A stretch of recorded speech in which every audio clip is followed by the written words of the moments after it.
السلام علیکم ورحمۃ اللہ وبرکاتہ.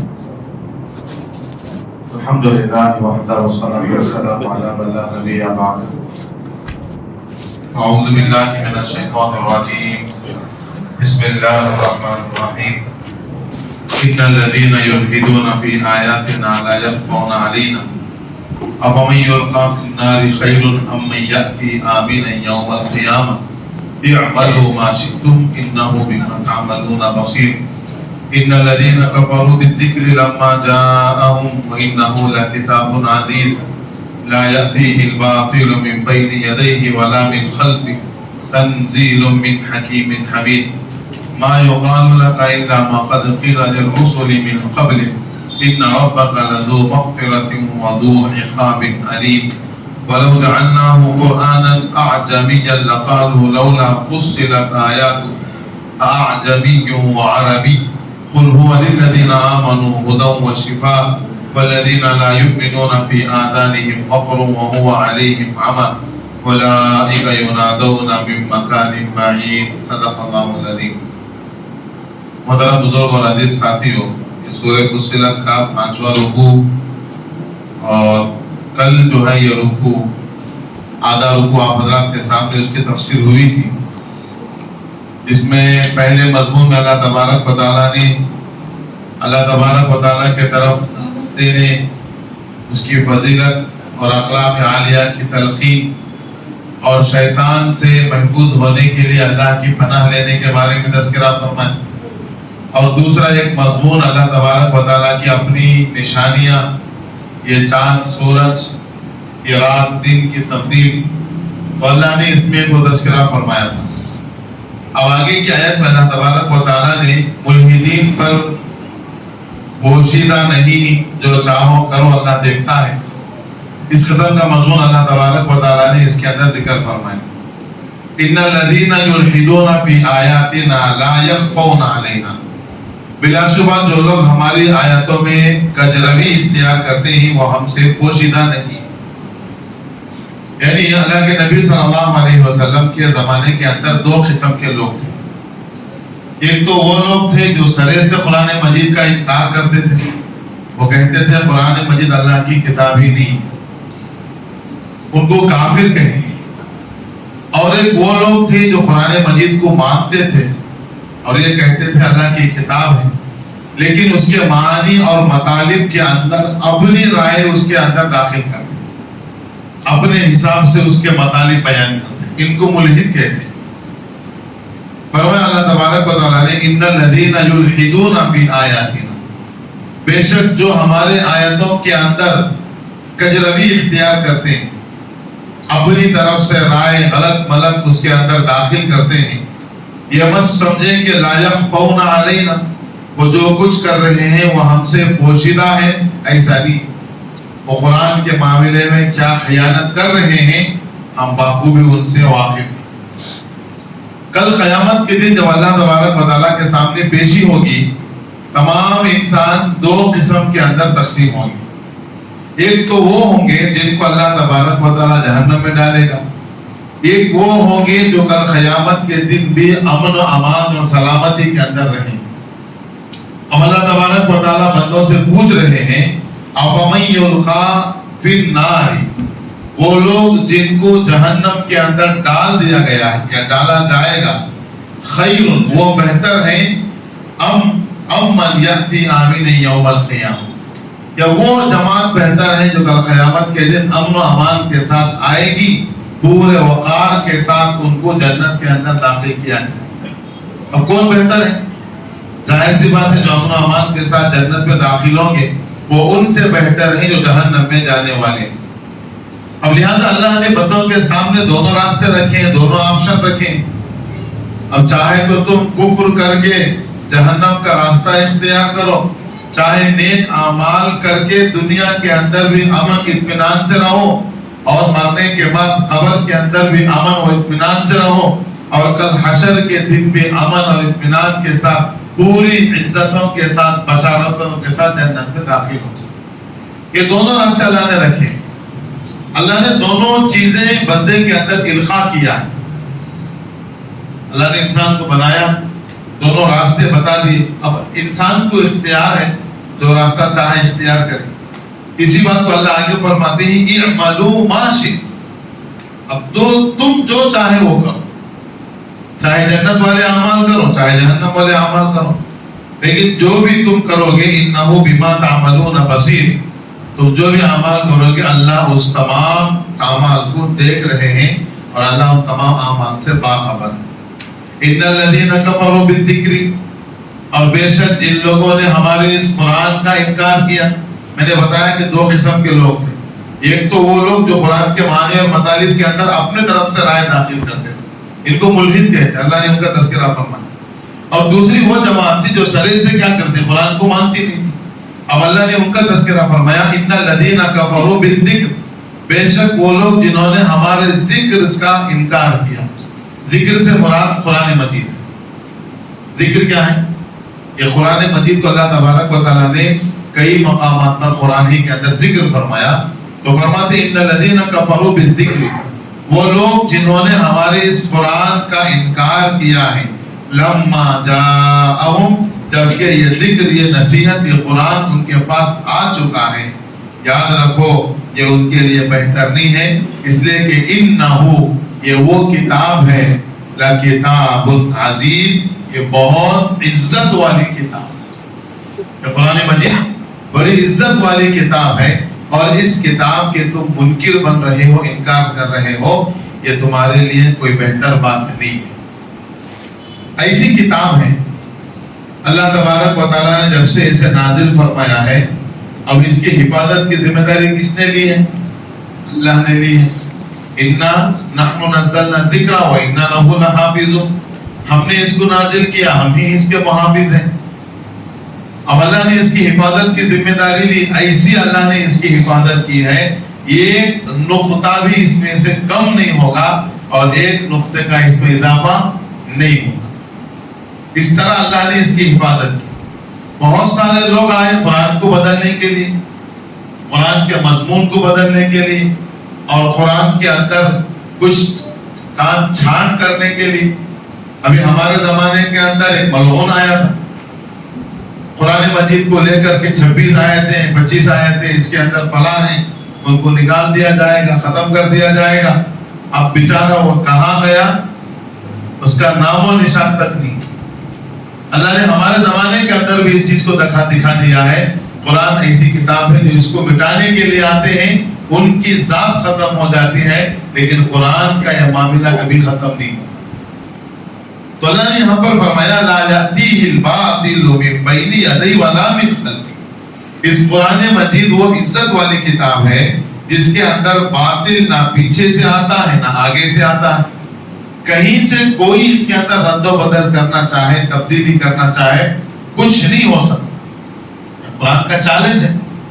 اللہ کے نبی صلی اللہ علیہ وسلم کا ایک زندہ معجزہ ہے قرآن مجید. یہ زندہ معجزہ ہے. پچھلے نبیوں کے بعد جو معجزے آتے تھے وہ جب تک نبی تھے ان کا معجزہ کام کرتا تھا. حضرت موسیٰ علیہ السلام کے بعد جو عصا تھا اس کو زمین پر ڈالتے ہی کیا بن جاتا؟ اژدھا بن جاتا. اگر آج کسی کو موسیٰ علیہ السلام کا عصا مل جائے اور وہ زمین پر ڈالا تو کیا اژدھا بن جائے گا؟ نہیں، کیونکہ وہ انہی کے اندر، ہاتھ کے اندر معجزہ تھا. لیکن قرآن ایسا زندہ معجزہ ہے. جناب محمد رسول اللہ صلی اللہ علیہ وسلم کے دنیا سے وصال فرمانے کے بعد امت کے ہاتھ کے اندر بھی ایک معجزہ ہے. لا یأتیہ الباطل من بین یدیہ ولا من خلفہ. باطل اس کے اندر نہ سامنے سے نہ پیچھے سے کہیں سے بھی داخل نہیں ہو سکتا. کیوں؟ تنزیل، یہ قرآن اتارا گیا ہے من حکیم حمید، ایک زبردست حکمت والے اور تعریف کے قابل اللہ تبارک و تعالیٰ کے طرف سے. تو یہ حکیم علی حمید کی کتاب ہے، اس کے اندر کچھ بھی تبدیلی نہیں ہو سکتی. ما یقال لک الا ما قد قیل للرسل من قبل. اب اس آیت کے اندر جناب محمد رسول اللہ صلی اللہ علیہ وسلم کو تسلی دی جا رہی، اس لیے کہ جب اللہ کے نبی قرآن کی محنت کو لے کر کھڑے ہوئے، لوگوں نے بڑا بھلا کہا، نازیبہ الفاظ کہے، نازیبہ معاملات کیے، بہت تکالیف اللہ کے نبی کے سامنے آئی، لیکن جب ان کی باتوں کو سن کر اللہ کے نبی صلی اللہ علیہ وسلم جب دل چھوٹا کر لیتے، پریشان ہو جاتے، اللہ نے قرآن کے اندر آیت نازل فرما کر اللہ کے نبی صلی اللہ علیہ وسلم کو تسلی دی۔ فرمایا اللہ نے ما یقال لک الا ما قد قیل للرسل من قبل، یہ جو کچھ آپ کے ساتھ چیزیں بیان کر رہے ہیں ایسا نہیں ہے کہ صرف آپ کے ساتھ ہی، آپ سے پہلے جتنے نبی آئے ہیں ان تمام نبیوں کو اسی قسم کی باتیں دے کر ستایا گیا ہے، ڈرایا گیا ہے، دھمکایا گیا ہے، پریشان کیا گیا ہے۔ اس لیے آپ ان کی باتوں پر توجہ نہ دیں، آپ پریشان مت ہو، یہ آپ کے ساتھ تھوڑی ایسا ہو رہا ہے، ایسا نہیں، پچھلے نبیوں کے ساتھ بھی ایسا ہی کچھ ہوا ہے۔ ان ربک لذو مغفرۃ، اور بے شک آپ کا رب بڑا مغفرت کرنے والا ہے۔ بندہ مغفرت طلب کرے اللہ اسے معاف کرے گی۔ اچھا، جنہوں نے جہالت کی بنیاد پر، عناد کی بنیاد پر نبی پاک صلی اللہ علیہ وسلم کو پہچانے بغیر اپنے زبان سے، اپنے ہاتھوں سے تکلیف پہنچائی ہے، نبی کو تکلیف پہنچانا اللہ کو گوارا نہیں، خود اللہ اس کا بدلہ لیتے ہیں۔ لیکن کسی نے دور جہالت کے اندر زبان سے، ہاتھ سے نبی کو تکلیف پہنچائی، اب وہ ایمان قبول کر لیتا ہے۔ ان ربک لذو مغفرۃ، تو آپ کا رب بڑا مغفرت کرنے والا ہے۔ ایمان لانے کی بنیاد پر، نبی کی عزت کی بنیاد پر اللہ تبارک و تعالیٰ اس کے گناہوں کو کیا کرتے ہیں؟ معاف کرتے۔ اس لیے کہ اسلام لے کر آیا ہے، اسلام لانے کی وجہ سے پچھلے گناہ کیا ہو گئے؟ معاف ہو گئے۔ ان ربک لذو مغفرۃ، آپ کا رب بڑا مغفرت کرنے والا ہے۔ اور آگے کا جملہ سنو، اللہ ایسا نہیں کہ صرف مغفرت کریں گے، وذو عقاب علیم، اور آپ کا رب دردناک عذاب دینے والا بھی۔ اور جو لوگ نبی کو ستاتے انتقال کفر کی حالت میں کر گئے، وہ یہ مت سمجھیں کہ اللہ کے سامنے پہنچ کر معافی تلافی ہو جائے گی۔ اگر ایمان کے بغیر دنیا سے چلے گئے، وَإِنَّ رَبَّكَ لَذُو مَغْفِرَةٍ، توبہ کرو گے اللہ مغفرت کرے گا، اگر توبہ کے بغیر مرو گے، وَإِنَّ رَبَّكَ وَذُو عِقَابٍ عَلِيمٍ، اور آپ کا رب بڑا انتقام لینے والا ہے۔ اس لیے مرنے سے پہلے سچی پکی توبہ ہم کریں اللہ تبارک و تعالیٰ کے ساتھ۔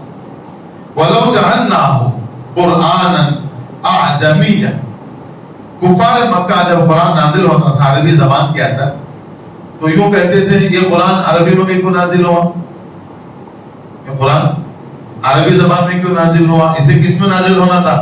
عجمی زبان میں نازل ہونا تھا۔ اب مثال اگر سوچیں، اگر اس زمانے کے اندر قرآن مجید کنڑ میں نازل ہو جاتا، ہمارے یہاں کنڑا بولتے ہیں، اگر عرب کی سرزمین پر قرآن مجید کس میں نازل ہوتا؟ کنڑا زبان میں نازل ہوتا، کیا وہ لوگ سمجھ سکتے تھے؟ نہیں سمجھتے۔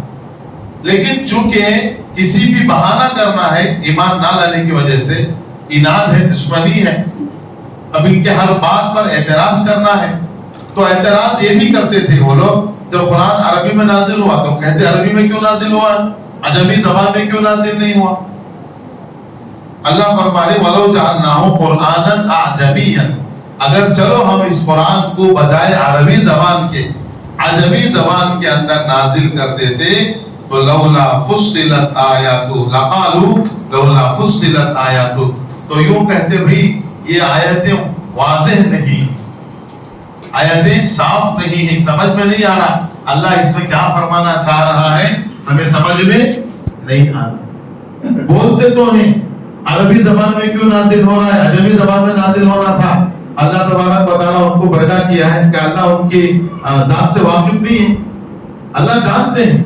اللہ کہہ رہے ہیں چلو اگر تمہارے مانگ پر ہم قرآن کو عجمی زبان کے اندر نازل کرتے تو تم قرآن پڑھ کر کہتے یہ قرآن کی آیتیں واضح نہیں ہیں، اس میں صاف بیان سمجھ میں نہیں آ رہا ہے، تو کس میں نازل ہونا تھا؟ عربی زبان میں نازل ہوتا۔ کس میں نازل ہونا تھا؟ چونکہ عربی زبان میں نازل ہو رہا ہے، اگر اللہ کہہ رہے چلو بالفرض ہم عجمی زبان میں نازل کرتے تو عرب کہتے یہ قرآن سمجھ میں نہیں آ رہا، عربی زبان میں نازل ہونا چاہیے تھا۔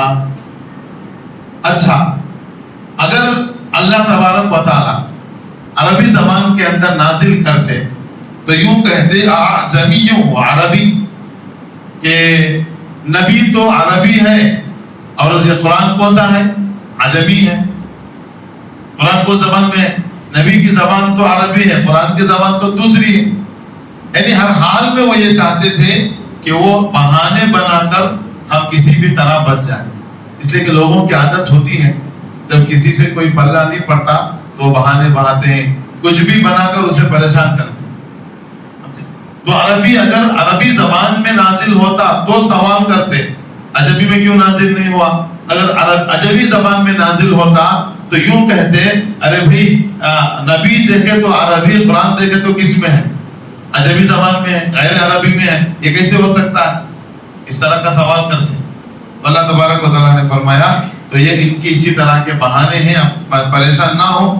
قل هو للذین آمنوا ھدی وشفاء، بس آپ اتنا کہہ دیجئے یہ قرآن اللہ نے عربی زبان میں نازل فرمایا اور یہ ایمان والوں کے لیے ہدایت ہے اور شفا ہے. قرآن ایک تو ہدایت ہے، رہبری کرتا ہے، اور کیا ہے؟ قرآن شفا ہے.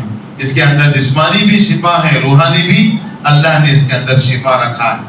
والذین لا یؤمنون فی آذانہم وقر وہو علیہم عمی، اور جو لوگ ایمان نہیں لاتے ان کے کانوں کے اندر ڈانٹ ہے، میل ہے. وہو علیہم عمی، اور وہ آنکھوں سے کیا بنے ہوئے ہیں؟ اندھے بنے ہوئے ہیں. قرآن مجید ان کے سامنے پڑھا جا رہا ہے لیکن قرآن مجید کو کیا نہیں کر سکتے؟ سن نہیں سکتے.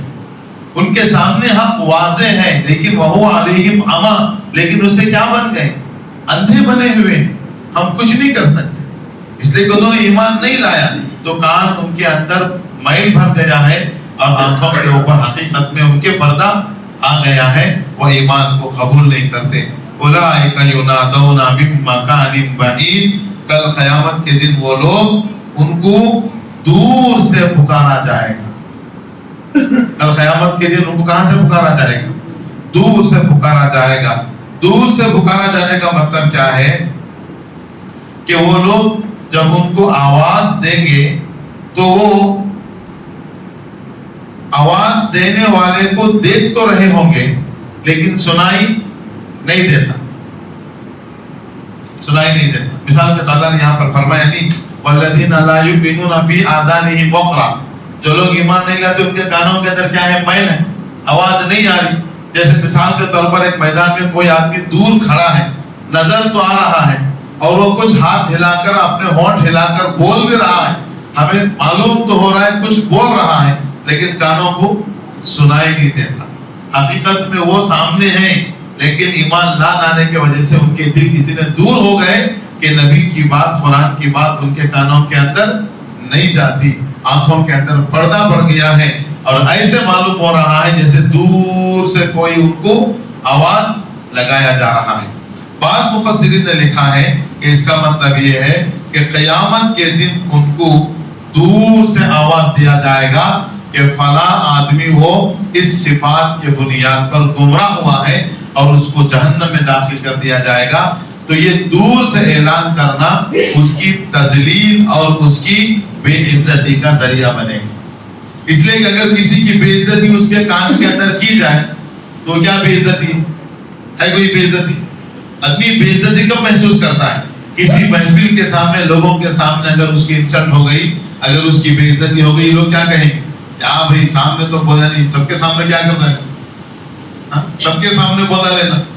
تو ان کو دور سے سب کے سامنے ان کو پکارا جائے گا اور ان کو جہنم کا پروانہ اور جہنم کا اعلان ان کے لیے جب پکارا جائے گا تو دور سب کے سامنے ان کی بے عزتی کی جائے گی. اس کا یہ معنی.